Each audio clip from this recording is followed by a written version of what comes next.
नमस्कार, आप देख रहे हैं ईस्टर्न स्काई मीडिया समाचार बुलेटिन के साथ मैं हूं स्वाति ढल।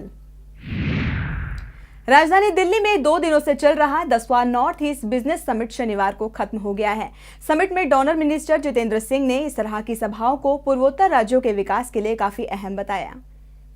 जितेंद्र सिंह ने कहा कि ऐसे कार्यक्रम पूर्वोत्तर भारत के विकास में मददगार साबित हो सकते हैं। इससे पूर्वोत्तर में निवेशकों की रुचि को बढ़ाया जा सकता है। सिंह ने कहा कि भारत की एक्ट ईस्ट पॉलिसी को पहले पूर्वोत्तर राज्यों में सफल बनाने की जरूरत है, जिसके बाद ही साउथ ईस्ट एशियाई देशों के साथ भारत के संबंधों में सुधार संभव है, जिसमें पूर्वोत्तर राज्य अहम भूमिका निभाएंगे। समिट में पूर्वोत्तर भारत के अलावा बांग्लादेश, म्यांमार, भूटान जैसे पड़ोसी देशों ने भी हिस्सा लिया था। म्यांमार के मंडाले क्षेत्र से योजना एवं अर्थव्यवस्था विभाग के मंत्री आंग जेन ने कहा कि संपर्क और बुनियादी ढांचे का विकास ही पूर्वोत्तर भारत और साउथ ईस्ट एशिया के बीच व्यापार संबंधों को बढ़ावा दे सकता है।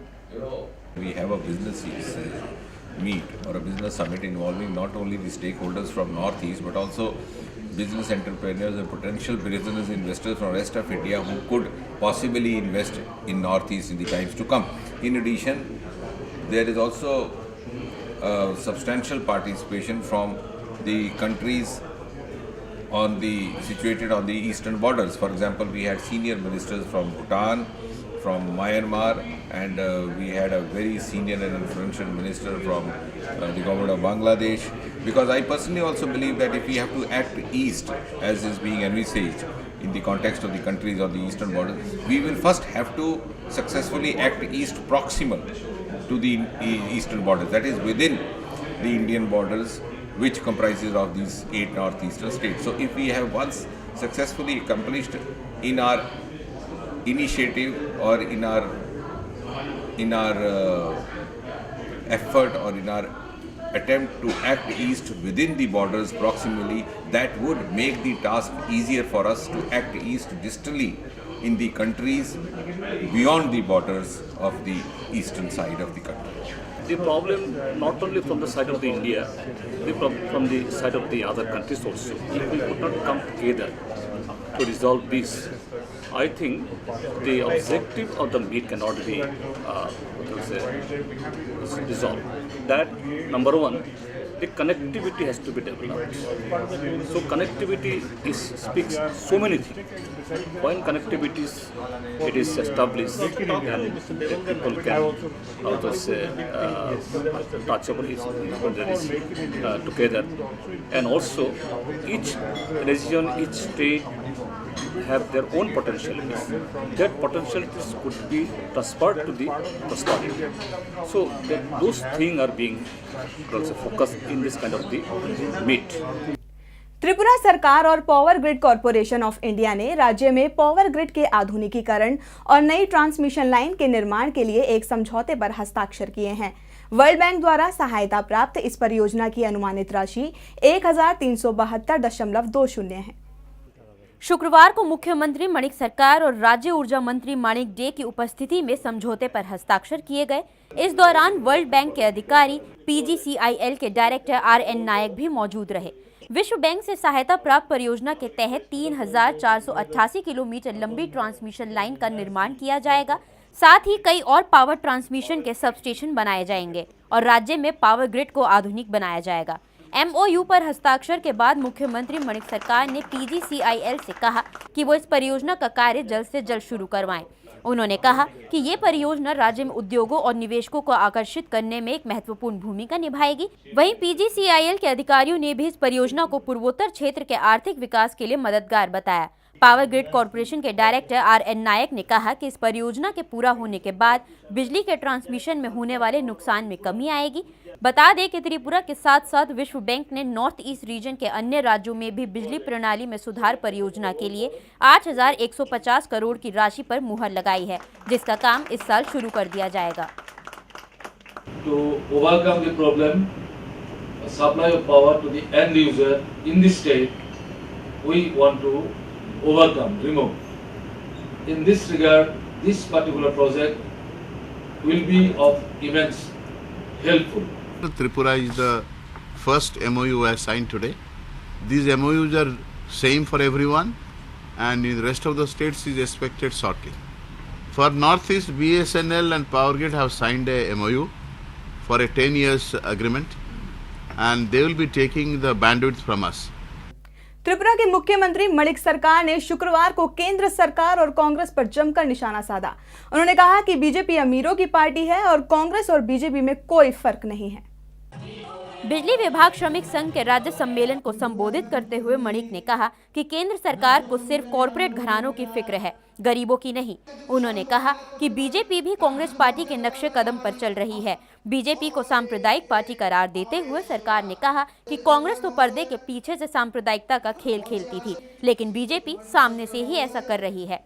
आरएसएस प्रमुख मोहन भागवत पर हमला बोलते हुए सरकार ने कहा कि भागवत हर भारतीय को हिंदुत्व अपनाने के लिए कहते हैं, लेकिन भारत में जो मुसलमान और ईसाई लोग रहते हैं वो कहां जाएं? सरकार ने कहा, भारत एक धर्मनिरपेक्ष देश है।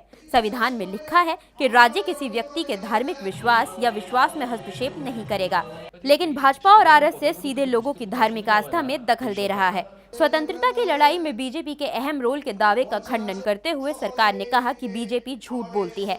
सरकार ने बीजेपी के वरिष्ठ नेता अटल बिहारी वाजपेयी को भी नहीं बख्शा। उन्होंने कहा कि वाजपेयी भी स्वतंत्रता सेनानी के रूप में जेल नहीं गए थे, बल्कि उन्हें गलती से गिरफ्तार कर लिया गया था। अजय कांग्रेसेर संगे सरकारটার কোনো ফারাক নেই, আরো খারাপ এবং আরো বেশি খারাপ এই কারণে বলছে এটা সাম্প্রদায়িক। কংগ্রেস একটু লুকিয়ে ছাপিয়ে সাম্প্রদায়িকতা করত, সাম্প্রদায়িক শক্তির সাথে সমঝোতা করত। এদের এগুলো নাই।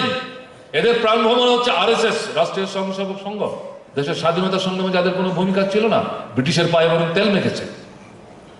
আজকে রাষ্ট্রীয় স্বয়ংসেবক সংঘের যারা নেতা, বিজেপির যারা নেতা, একজনও খুঁজে পাবেন না যারা দেশের স্বাধীনতা সংগ্রামে ব্রিটিশের বিরুদ্ধে লড়াই করেছে।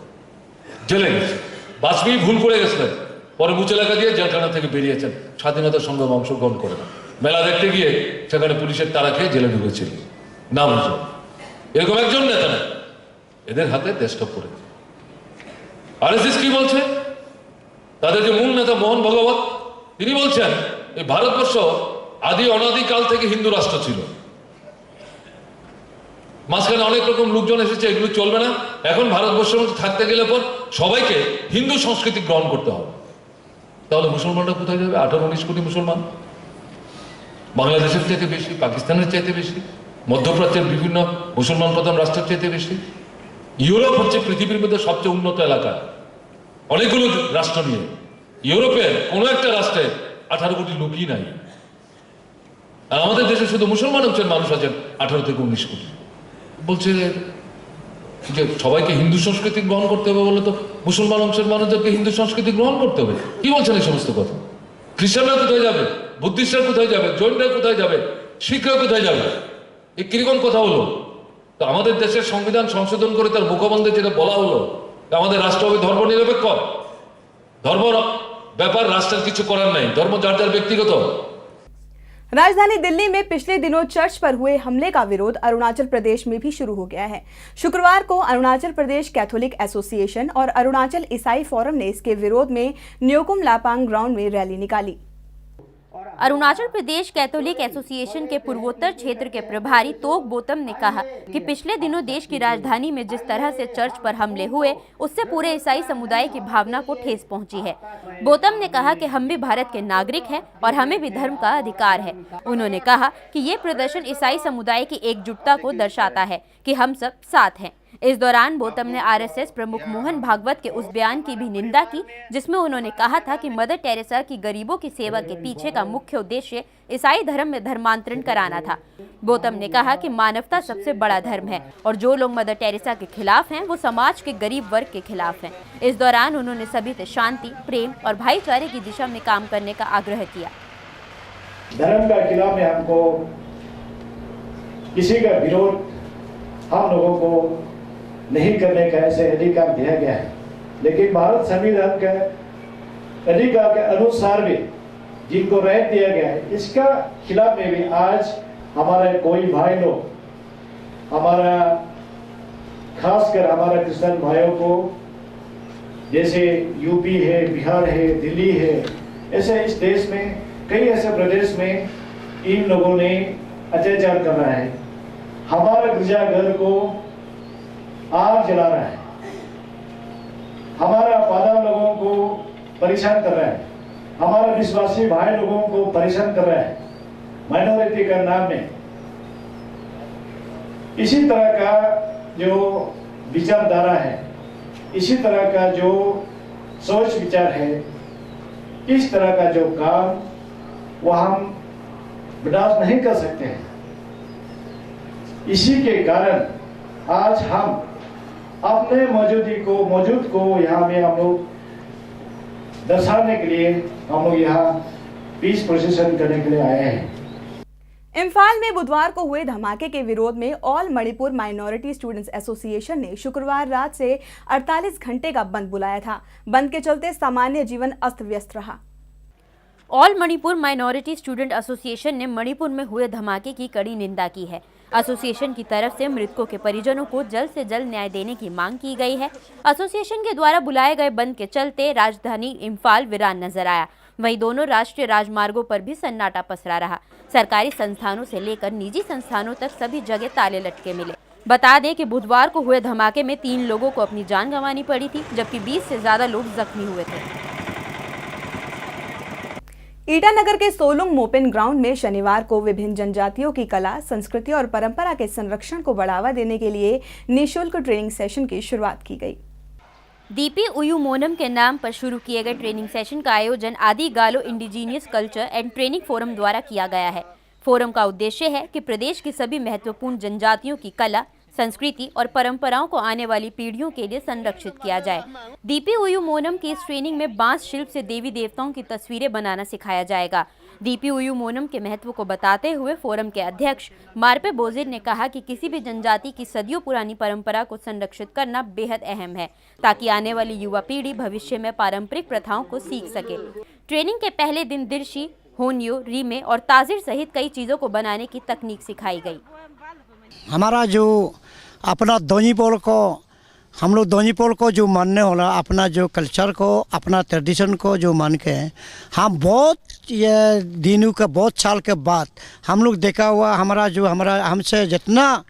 हमसे जो बुरा पाक धंधा जो प्रीस्ट लोग है देखा, अभी तो हमारा जो हमारा खुद बच्चा भी ये चीज़ को अपना पुल कैसे बनाने, बीमार को कैसे पुल को बना के कैसे बचाने अभी तो कोई मालूम नहीं है। तो इसीलिए हम इसी प्रोग्राम में हमारा कैबिनेट ये हम लोग एक तो बना के हमारा ईटानगर पर ये आदि बस्ती का मोपिन सोलुंग ग्राउंड का आदि एंड गालो, ऑल आदि एंड गालो जो हमारा जो ये कल्चर जो है उसी हम लोग इसीलिए हम लोग ये प्रिजर्व करने जा रहा है इन फ्यूचर के लिए, क्योंकि हम जब मरेगा तब हम जो जानकारी है, जो हम जो जानता है उसको हम माटी में ले जा रहा है, उसी को हम उसको सिखाने के लिए उसी को ये कर ले हम, इसलिए हम ये प्रोग्राम बनाया। खबरों के इस अंक में फिलहाल इतना ही। नमस्कार।